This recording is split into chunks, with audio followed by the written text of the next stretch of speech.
Bonjour à tous. Donc effectivement, j'ai l'honneur de gérer ce bel établissement. Ça fait à peu près 4 ans que je suis effectivement sur ce site. Préalablement, j'ai aussi géré des établissements sur le Chalonnais du même type. Et j'en profite justement pour remercier la ville de Châlons, puisqu'elle nous reçoit aujourd'hui, mais c'est aussi quelqu'un qui a été un véritable partenaire pour jouer le jeu de l'insertion. Et on a au moins 3 personnes qui, depuis bien une dizaine d'années, ont intégré les services de la ville et sont rentrées dans le droit commun. Donc c'est plutôt une belle réussite.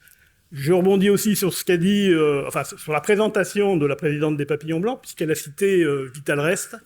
Et Vitalrest, c'est aussi une entreprise avec laquelle on a négocié un contrat au 1er janvier de cette année, et on a effectivement un travailleur de l'ESAT du Breuil qui est maintenant salarié de Vitalrest.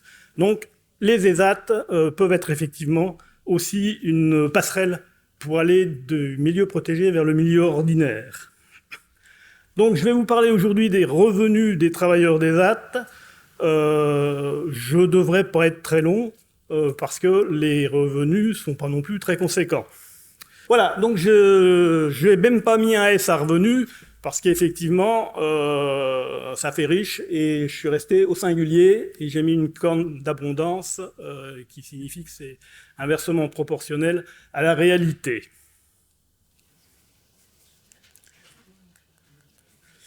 Alors, ce que je voulais commencer par dire, c'est qu'effectivement, en France, il y a quand même autour, on ne le sait pas précisément, mais autour de 1400 ESAT pour 120 000 places et 30 000 salariés.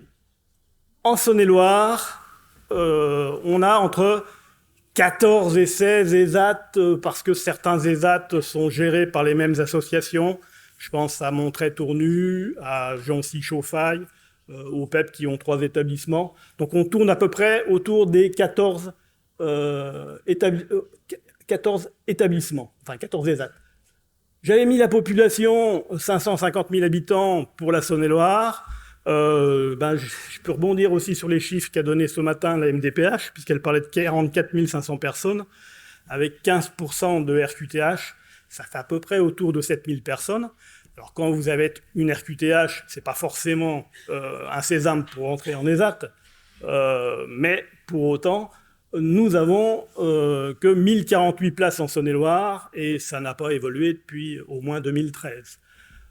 Et ce qui est significatif aussi, c'est qu'en termes d'entreprises adaptées, j'aurais tendance à dire que la Saône-et-Loire est un peu sinistrée, puisque nous avons 75 places en tout et pour tout. Donc c'est vraiment très peu, sachant qu'il doit y avoir à peu près 800 EA en France. Donc en termes d'équipement, on est sous-équipé à ce niveau-là. Voilà. Donc juste pour effectivement remettre en place les choses, la hache en 2023, j'ai entendu que c'était les chiffres de 2022. Donc en 2023, les 956 euros, je crois que c'est 56 d'ailleurs, c'est pas 25. Enfin bref, elle est en dessous de 1000 euros, donc attribuée à toute personne, enfin pas à toute personne, à certaines personnes qui peuvent en bénéficier. Alors, dans les textes, et je dis bien dans les textes, un travailleur d'ESAT peut percevoir une rémunération versée par l'établissement entre 55,71%, c'est précis, mais je vous l'expliquerai après, et 110% du SMIC à partir de l'instant où il travaille à temps plein. Le travail à temps plein en ESAT, c'est 35 heures, et ça ne peut pas être au-delà de 35 heures. C'est vraiment un chiffre plafond. Très honnêtement, sur les 120 000 places dont je vous ai parlé en France, je pense que plus de la moitié doit être plutôt près des 55,71% versés par l'établissement, que je ne pense pas qu'il y en ait même, ne fût-ce qu'un, qui soit à 110,7% du SMIC. C'est une réalité, malheureusement. Et c'est pour ça que la diapo suivante vous donne une idée un peu quand même de ce que sera la rémunération à minima d'un travailleur d'ESAT il touchera aux alentours de 754 €. C'est pareil, hein, c'est une somme qui est nette, mais il y aura des frais à déduire dessus, puisqu'en général, les ESAT fournissent un repas à midi et les travailleurs en payent une partie. Donc vous avez tout de suite 70-80 € qui se déduisent.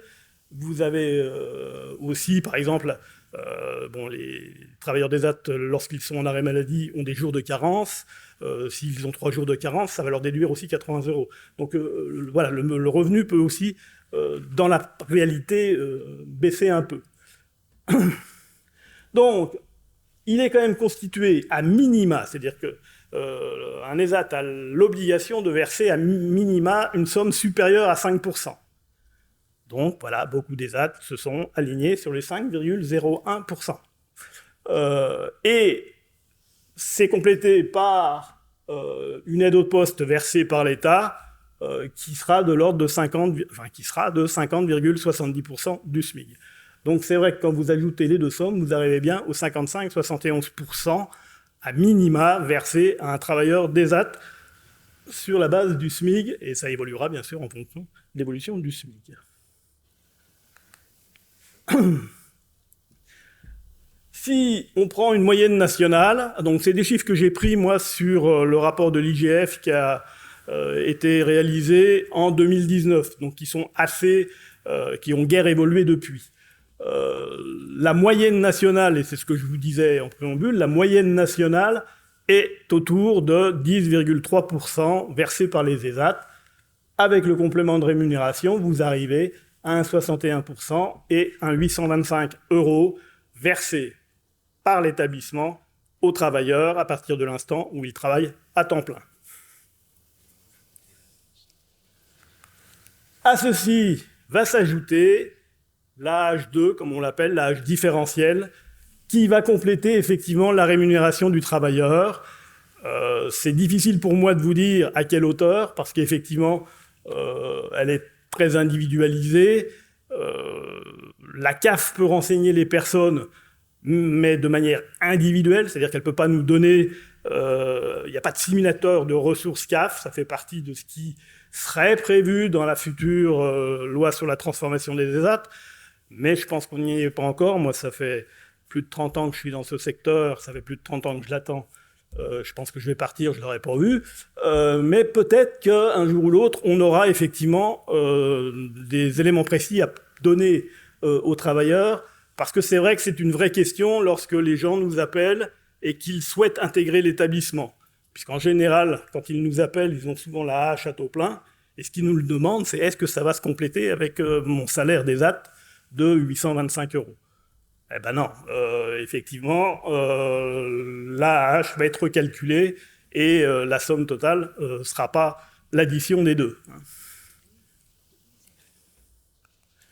C'est pour ça que je vous donne qu'un ordre d'idée, pour un travailleur qui travaille à temps plein et qui est célibataire, qu'il percevra aux alentours de 1 400 € en ajoutant toutes les ressources possibles. La rémunération de l'ESAT, l'âge différentiel, l'APL, la prime pour l'emploi, donc auquel ils ont droit, encore faut-il qu'ils la demandent. Mais on arrive effectivement sur cet ordre d'idée.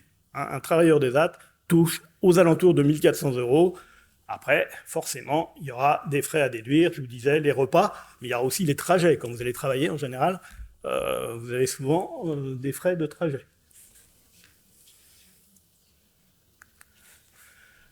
Donc, alors, vous allez me dire, pourquoi les ESAT ne donnent pas plus de 10% sur leur rémunération directe ? Déjà parce qu'il faut pouvoir y arriver.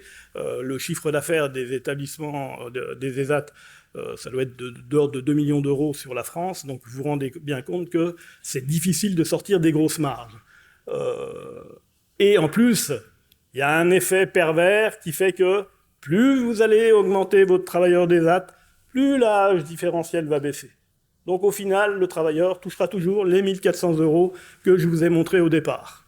Donc ce qui fait qu'effectivement, on est tous pareils, on n'est pas plus bêtes les uns que les autres, on reste plafonné aux alentours des 10%, 15% à peu près. Donc pour essayer de pallier à ça, les associations essayent de donner des choses complémentaires qui peuvent être les chèques vacances, les chèques cadeaux. Alors tout ça, effectivement, c'est plafonné, puisque là, pour le coup, il faut savoir qu'un travailleur d'ESAT n'est pas sous le Code du travail, mais sous le Code de l'action sociale et des familles, mais pour autant bénéficie quand même de certaines dispositions du Code du travail, et dans ce cas précis, du plafonnement des chèques vacances ou des chèques cadeaux que tout un salarié peut avoir dans son entreprise. Une prime d'intéressement, donc là la prime d'intéressement c'est pareil, c'est une décision associative qui peut permettre effectivement d'être versée si l'établissement dégage un excédent sur son activité commerciale. La prime d'intéressement est aussi plafonnée. En clair, elle dépasse guère les 200 € par an. Après, certains établissements ont mis aussi en place une couverture prévoyance, voire une mutuelle. C'est quelque chose aussi qui est largement préconisé dans la nouvelle loi. La seule chose, c'est que le coût d'une mutuelle risque de bloquer plus d'un établissement à l'heure d'aujourd'hui. Donc c'est un peu difficile, c'est une réflexion qu'on a. J'espère qu'un jour elle se mettra en place. Mais comme on n'est pas dans le Code du travail, vous vous rendez bien compte que c'est pas si simple que ça à mettre en œuvre. Et j'avais dit que je serais court, je le suis. Je remets mon alerte que j'ai dû mettre en œuvre à la CDAPH pendant des années. J'ai dû les saouler un peu avec ça. Mais c'est vrai qu'il y a une chose qu'il faut effectivement savoir, c'est qu'un travailleur qui est entre 50 et 79% en termes d'incapacité, ça a été évoqué effectivement tout à l'heure, va perdre le bénéfice de l'âge différentiel à partir du moment où il quitte les AT et qu'il travaille plus d'un mi-temps.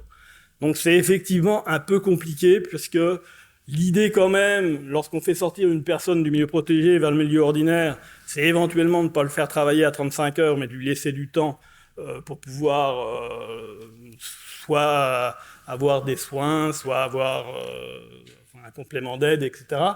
Et au final, il faut impérativement que la personne aille travailler sur un temps plein pour qu'elle ne se retrouve pas pénalisée. Donc ça, c'est quelque chose qui est assez ubuesque. Ça a été mis en place en août 2011. C'est une loi d'août 2011 qui va peut-être, dans la loi sur la transformation des ESAT, on l'évoque, mais c'est toujours pas d'actualité. Alors on nous parle aussi beaucoup de la possibilité future des travailleurs d'ESAT de pouvoir travailler une partie en ESAT, une partie en milieu ordinaire. Pour autant, je pense que personne n'y va trop vite, parce que tant que la RSDAE ne sera pas bloquée, on ne s'amusera pas à ça, parce qu'autrement les personnes vont se retrouver quand même dans une situation où elles vont faire des efforts pour être en milieu de travail et où elles vont gagner moins, ce qui intéresse tout le monde dans la salle lorsque vous changez d'emploi. Voilà, donc j'ai terminé mon intervention et je vous remercie. Merci beaucoup. Effectivement, timing respecté. Merci.